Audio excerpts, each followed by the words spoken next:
Mr. Baku has the floor.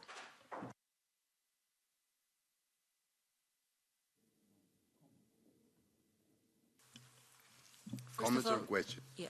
Thank you very much for the opportunity to gather and join here. Let me appreciate the work of the European Parliament in helping to foster also the parliamentary diplomacy and discussions that are taking place right now, especially also with the discussion tomorrow in AFET.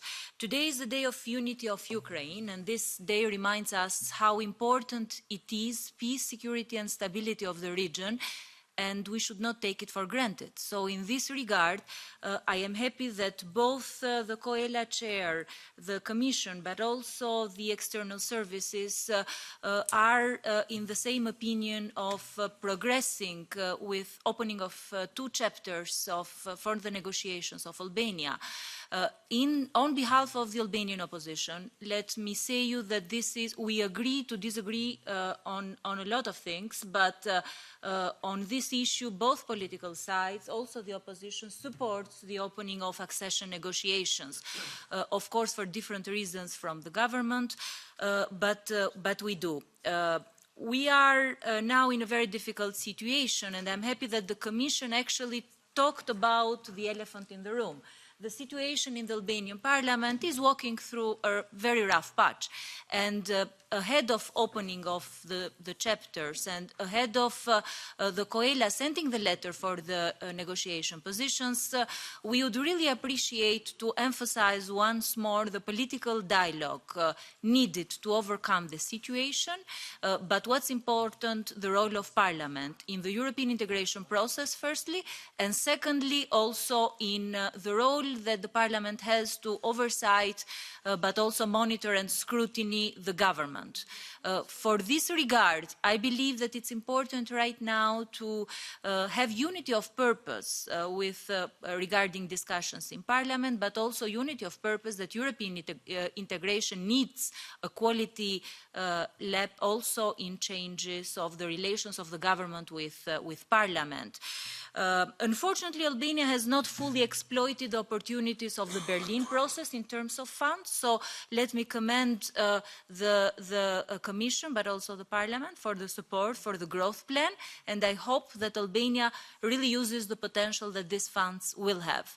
We are now in a situation where the informal economy is about 30%. There is a big gap in revenues between Albanians and other in the region, coming from the average salary, going back to social insurance. And Minister, let me tell you that we need to make this quality advancement, and we need to make this quality change and use the full potential of the growth plan. Going to the parliamentary role on the European integration, I am really thankful for the support that the European Parliament, but also Commission and external services have played in terms of supporting the new law on the European integration, and I hope that this law could serve now also as a very good example to involve and include the Albanian opposition in oversighting the government. I have just received from the Albanian government the opening benchmarks and negotiation positions for Cluster 1.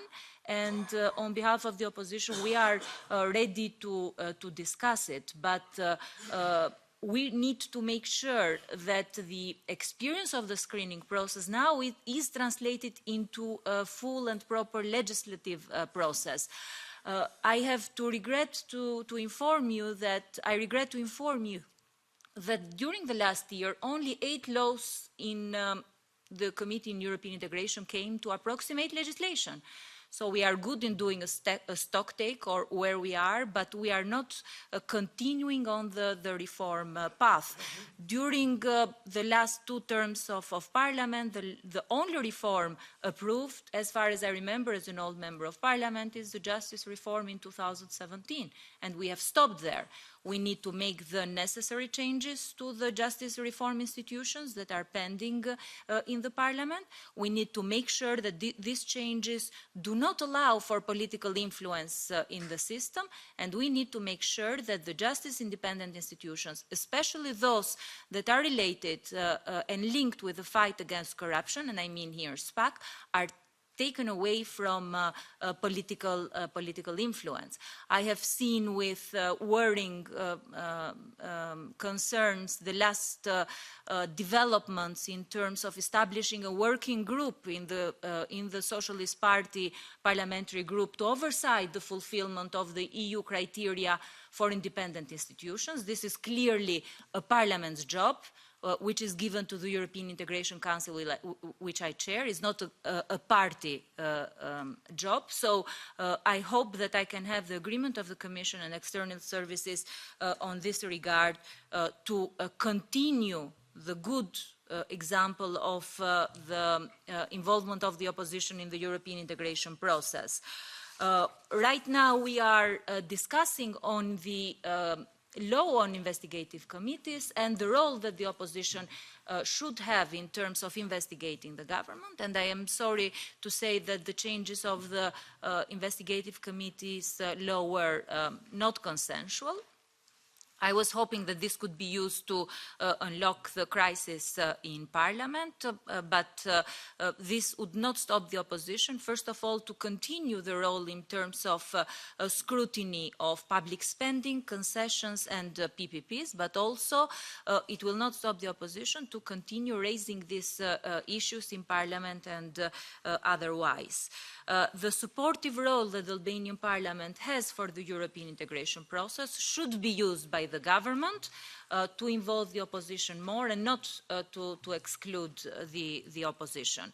I am hopeful that with political dialogue, with all inclusiveness, and with opening of the 2 chapters for negotiations, hopefully with a letter distinguished chair of COELA in the first meeting for the Albanian government to unlock the situation, the Albanian parliament can continue to play the role that a normal parliament should play. Having said this, I hope, co-chairs, that I will have the opportunity to also speak in the next point. But I just wanted to express some concerns, but also the appreciation for the work of the Commission External Services, and commend the Belgian presidency, but also the Commission for the last country report. Thank you.